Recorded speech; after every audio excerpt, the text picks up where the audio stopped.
உங்களுக்கு ரொம்ப நாளா லோ பேக் பெயின் இல்ல நடு முதுகு வலி இருந்துகிட்டே இருக்கா? அதுக்கப்புறம் சைட்ல உங்களுக்கு இடுப்பு பகுதியோட சைட்ல ஃப்ளாங்க் அப்படின்னு சொல்லுவோம் இல்லையா? இடுப்பு பகுதியில வலி இருந்துகிட்டே இருக்கா?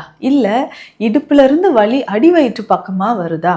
உங்களுக்கு சிறுநீரக கற்கள் இருந்தா ஸ்பெஷலா பெக்குலியரா இந்த சிம்டம் உங்களுக்கு தெரியுங்க. கரெக்டா இடுப்பு பகுதியில ஏற்படக்கூடிய இந்த வலியானது நிறைய காரணங்கள் இருக்குங்க இடுப்பு வலிக்கு.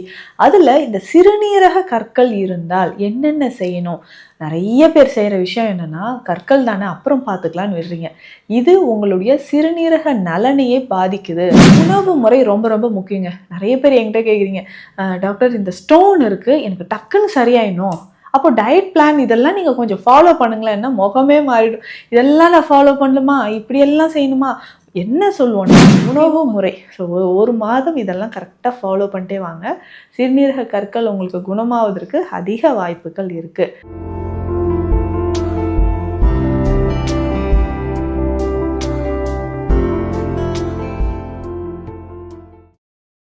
வரம் நேயர்களுக்கு வணக்கம். நான் டாக்டர் நித்யா, சித்தா ஃபிசிஷியன். உங்களுக்கு ரொம்ப நாளாக லோ பேக் பெயின் இல்லை நடு முதுகு வலி இருந்துக்கிட்டே இருக்கா?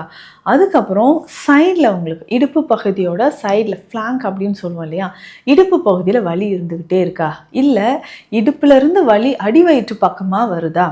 உங்களுக்கு சிறுநீரக கற்கள் இருந்தால் ஸ்பெஷலாக பெக்குலியராக இந்த சிம்டம் உங்களுக்கு தெரியுங்க. கரெக்டாக சொல்வீங்க. உட்காந்துட்டே இருக்கங்க, திடீர்னு எனக்கு வந்து நடு முதுகில் வலது பக்கமோ இடது பக்கமோ வலி இருக்குது. கரெக்டாக கை வச்சு காமிப்பாங்க. அதே மாதிரி அந்த வலி அப்படியே ரேடியேட் ஆகி முன்னாடி அடி வயிற்று வரைக்கும் வருது.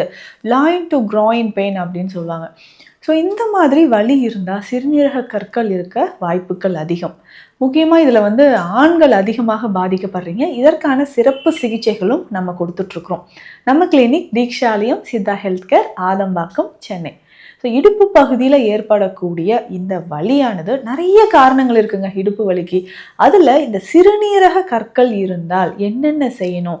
நிறைய பேர் செய்கிற விஷயம் என்னென்னா, கற்கள் தானே அப்புறம் பார்த்துக்கலான்னு விடுறீங்க. இது உங்களுடைய சிறுநீரக நலனையே பாதிக்குது அப்படின்னு சொல்லலாம். பெரும்பாலும் ஆரம்பத்திலே நீங்கள் வந்து ஒரு ஸ்கேன் எடுத்து பார்க்குறீங்க. இல்லை எனக்கு வலி தாங்க முடியலைங்க, அதனால ஒரு ஸ்கேன் பார்த்தேன் அப்படின்னு உங்களுக்கு ஸ்டோன் இருந்ததுன்னா, இம்மிடியட்டாக நீங்கள் இயற்கையான வழிமுறைகளும் உணவு முறை ரொம்ப ரொம்ப முக்கியங்க. நிறைய பேர் என்கிட்ட கேட்குறீங்க, டாக்டர் இந்த ஸ்டோன் இருக்குது, எனக்கு டக்குன்னு சரியாயிடணும், அப்போ டயட் பிளான் இதெல்லாம் நீங்கள் கொஞ்சம் ஃபாலோ பண்ணுங்களேன்னா முகமே மாறிடும். இதெல்லாம் நான் ஃபாலோ பண்ணணுமா, இப்படியெல்லாம் செய்யணுமா, என்ன சொல்லுவோன்னா முக்கியமாக முதல்ல நான்வெஜ் சாப்பிடாதீங்க கொஞ்ச நாளைக்கு அப்படின்னு சொல்லும்போதே, நான்வெஜ் சாப்பிடாம எப்படிங்க? அப்போது கிட்னி ஸ்டோன் இருந்தால் நீங்கள் வேறு ஏதாவது சர்ஜிக்கல் ப்ரொசீஜர் தான் பண்ணணும். ஆனால் திரும்ப திரும்ப ஸ்டோன் வரும். இயற்கையான முறையில் ஒரு மாதம் நீங்கள் டயட் கரெக்டாக ஃபாலோ பண்ணிவிட்டு மெடிசன்ஸ் எடுக்கும்பொழுது இயற்கையான முறையில் கற்கள் வெளியேறும். மீண்டும் உங்கள் கிட்னியில் ஸ்டோன்ஸ் ஃபார்ம் ஆகாமல் இருக்கிறதுக்கான ஒரு வழிமுறை தான் நம்ம இப்போது சொல்கிறோம். ஒரு வேளை உங்களுக்கு ஸ்டோன் இருக்குது, என்ன சைஸில் இருக்குதுன்னு பாருங்கள். ஒரு சிலருக்கு 4 mm, 5 mm, 10 mm இந்த மாதிரி இருக்கும். எங்கே லொக்கேட் ஆகிருக்குன்னு பார்க்கணும். ஸோ கிட்னியில் எந்த சைஸில் அப்பர் போலில் இருக்கா, லோயர் போலில் இருக்கா, எந்த சைஸில் இருக்குது, இல்லை யூரிட்டரில் நமக்கு வந்து ஸ்டக் ஆகிருக்கா, இது நீங்கள் தெரிஞ்சுக்கிட்டு அதுக்கேற்ற மாதிரி மெடிசன் எடுத்துட்டோம்னா டக்குன்னு நமக்கு வெளியில் வர ஆரம்பிச்சிடும். ஸ்டோன் வந்து யூரின்லேயே பாஸ் ஆகி உங்களுக்கு வெளியில் வரதை பார்க்கலாம். நிறைய பேர் அந்த ஸ்டோன் எடுத்து எனக்கு கொண்டு வந்து காட்டுவாங்க, இல்லைனா அந்த ஃபோட்டோஸ் பிக்சர் எனக்கு ஷேர் பண்ணுவாங்க. ஸோ ஒவ்வொருத்தருக்கும் எத்தனை நாள் எனக்கு சரியாகும் அடுத்த கொஷின் நீங்கள் கேட்குறீங்க. கண்டிப்பாக இதில் உங்களுக்கு நிரந்தர தீர்வு இருக்குது. எத்தனை நாட்கள் அப்படின்றது 10 நாட்களையும் ஒரு சிலருக்கு ஸ்டோன் வந்து வெளியில் வரலாம், இல்லைன்னா 1 மாதம் வரைக்கும் கூட எடுக்கலாம். ஸோ ஒவ்வொருத்தருக்கும் டைம் கொஞ்சம் வேரியேஷன் நடக்கும். அது எந்த இடத்துல லொக்கேட் ஆகிருக்கு, எந்த மாதிரியான என்ன ஃபார்ம் ஆஃப் ஸ்டோன் அதை பொறுத்தும் இருக்குது இல்லைங்களா? அப்போ நம்மளுடைய லைஃப் ஸ்டைல் எப்படி இருக்கணுங்க? முதல் காரணம், உங்கள் உடலில் கற்களோ இல்லை கட்டிகள் ஏதாவது ஃபார்ம் ஆகுதுன்னா ட்ரைனஸ், டாக்ஸின்ஸ் அதிகமாக இருக்குன்னு அர்த்தம். உடலோட வறட்சித்தன்மை ஒரு பக்கம், உடலில் டாக்ஸின்ஸ் அதிகமாக இருந்தால் அது ஒரு பக்கம். ரெண்டுமே சேர்ந்து உங்கள் உடலில் என்ன தெரியுமா, இந்த கற்களும் கட்டிகளும் உருவாகிறதுக்கு காரணமாக அமையுது. அப்போ உடலில் நல்ல ஹைட்ரேட்டடாக நம்ம வச்சுக்கணும். தண்ணீர் சத்து போதுமான அளவு நம்ம நல்லா குடிக்கணும். ஒரு நாளைக்கு குறைந்தது 3 லிட்டர் தண்ணீராவது குடிக்கும் பழக்கத்தை வச்சுக்கோங்க. அதற்கு அடுத்தது உடல் உஷ்ணம் அதிகமாகாமல் நம்ம பார்த்துக்கணும். ஸோ உங்கள் உடல் அதிகமான உஷ்ணம், நல்லா தூங்கலை, நல்லா ஸ்பைசி ஃபுட் சாப்பிட்றேன், நான்வெஜ் நிறைய சாப்பிட்றேன், தண்ணி சரியாக குடிக்கல, இந்த மாதிரி விஷயங்களால் உடல் உஷ்ணம் அதிகமாகி சிறுநீரகங்களில் கற்கள் உங்களுக்கு ஃபார்ம் ஆகுது. இதையும் நம்ம மாற்றிக்கணும். உணவு முறையில் ரொம்ப முக்கியங்க. கற்கள் வெளியேறணும்னா இந்த உணவு முறை நீங்கள் கட்டாயம் ஃபாலோ பண்ணணும். சித்த மருந்துகள் எடுக்கிறீங்களோ இல்லையோ, இந்த உணவு முறையிலே நிறைய பேர் க்யூர் ஆகியிருக்காங்க. ஸோ டயட்னா எதுவுமே ஸ்ட்ரிக்டாக ஃபாலோ பண்ணுங்கள். ஸ்டோன் எனக்கு வந்து கரைஞ்சிடுச்சு அப்படின்னு சொல்கிறவங்களும் இருக்காங்க. நீங்களும் ட்ரை பண்ணி பாருங்கள். ஃபஸ்ட்டு நீங்கள் செய்ய வேண்டியது நீர்ச்சத்துன்னு சொல்லிட்டேன்.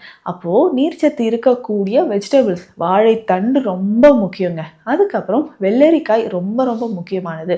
வெள்ளை பூசணி, சுரைக்காய், சௌச்சௌ, நூக்கல், இந்த மாதிரியான நீர்ச்சத்து நிறைந்த காய்கறிகள். அதுலேயும் முக்கியமாக வெண்டைக்காய் ரொம்ப முக்கியமானது, கோவக்காய் முக்கியமானது.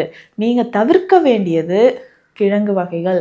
ஸோ டோட்டலாக கிழங்குனாவே நம்ம எப்படி சமைப்போம்னா, நல்ல எண்ணெயில் ஃப்ரை பண்ணி மசாலாலாம் போட்டு சமைப்போம். அந்த மாதிரி நீங்கள் ஆயிலில் ஃப்ரை பண்ண ஐட்டம்ஸ் எதுவாக இருந்தாலும் எடுக்கக்கூடாதுங்க. கிழங்கு ஐட்டம்ஸ் கம்ப்ளீட்டாக அவாய்ட் பண்ணிக்கோங்க. இதை தாண்டி வேறு என்ன நம்ம உணவில் மாற்றம் செய்ய வேண்டும்னா, அதிகமாக ப்ரோட்டீன் டயட் இருக்கிறத தவிர்த்துக்கோங்க. முளைக்கட்டிய பயிர் வகைகளோ இல்லை ஸ்ப்ரவுட்ஸ்லாம் நம்ம சாப்பிட்றோன்னா அதை முதல்ல தவிர்த்துக்கணும். அதுக்கப்புறம் டெய்ரி ப்ராடக்ட்ஸ், பாலோ இல்லை பன்னீர் சாப்பிட்றீங்க, சீஸ் சாப்பிட்றீங்க, அதிகமாக தயிர் எடுக்கிறது கொஞ்சம் நாளைக்கு இதையும் அவாய்ட் பண்ணிக்கணும். அப்படி எடுக்கணும்னா ஒரு நாளைக்கு கொஞ்சமாக ஒரு வேளை மட்டும் நம்ம பால் குடிச்சிக்கலாம். உணவு முறையில் இவ்வளோ ஸ்ட்ரிக்டாக நம்ம ஃபாலோ பண்ணால் மட்டும்தான் சிறுநீரக கற்கள் உங்களுக்கு கரைந்து வெளியே வர ஆரம்பிக்கும். ரெகுலராக இதை ஃபாலோ பண்ணிக்கிட்டே வந்தோன்னா உங்களுக்கு நல்ல ஒரு மாற்றம் தெரிய ஆரம்பிக்கும். உணவு முறையில் இது ரொம்ப முக்கியங்க. அடுத்து முக்கியமாக சிறுநெறிஞ்சில் குடிநீர் அப்படின்ற ஒரு மெடிசன் சித்த மருத்துவத்தில் இருக்குது.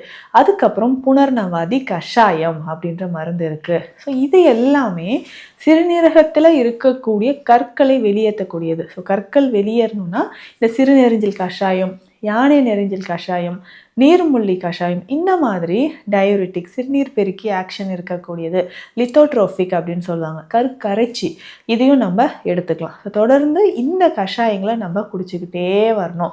ஸோ இதை வந்து ரெகுலராக நீங்கள் எடுத்துக்கிட்டே வரும்பொழுது சிறுநீரக கற்களானது உங்களுக்கு குறைய ஆரம்பிக்குது. ஸோ உணவு முறையிலும் இந்த மாற்றம் நம்ம செஞ்சுக்கிட்டே வரணும். கற்கள் இருக்கிற ஒரு சிலருக்கு என்ன ஆகும்னா, பிளாடர், யூரினரி பிளாடரில் ஒரு இன்ஃபெக்ஷன் ஏற்படுங்க. ஸோ யூரினரி பிளாடரில் ஒரு இன்ஃபெக்ஷன் ஏற்படுறதோ, யூரினரி ட்ராக்ட் இன்ஃபெக்ஷன் ஏற்படுறதோ நம்ம பார்க்குறோம். ஸோ யூரினரி ட்ராக்ட் இன்ஃபெக்ஷன் அப்படின்னு சொல்கிறதும் நிறைய பேருக்கு ஏற்படுது.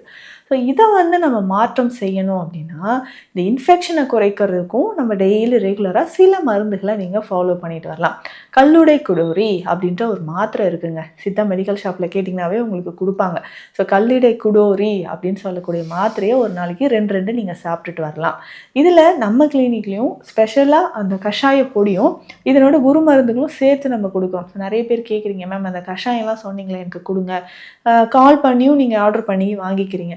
ஸோ அந்த மாதிரியும் நீங்கள் எடுத்துக்கலாம். ஸோ மருத்துவர் ஆலோசனைப்படியும் நீங்கள் மருந்துகளை ஃபாலோ பண்ணிட்டு வரலாம். இதில் முக்கியமாக நீங்கள் ஃபாலோ பண்ண வேண்டிய விஷயம் டயட். ஸோ உணவு முறை. ஸோ ஒரு மாதம் இதெல்லாம் கரெக்டாக ஃபாலோ பண்ணிட்டே வாங்க. சிறுநீரக கற்கள் உங்களுக்கு குணமாவதற்கு அதிக வாய்ப்புகள் இருக்குது. ஸோ இந்த பதிவு உங்களுக்கு பயனுள்ளதாக இருக்கும்னு நினைக்கிறேன். சித்த மருத்துவம் தொடர்பான மருத்துவ ஆலோசனைகளுக்கு ஸ்க்ரீனில் இருக்கிற நம்பருக்கு கான்டாக்ட் பண்ணுங்கள். நன்றி.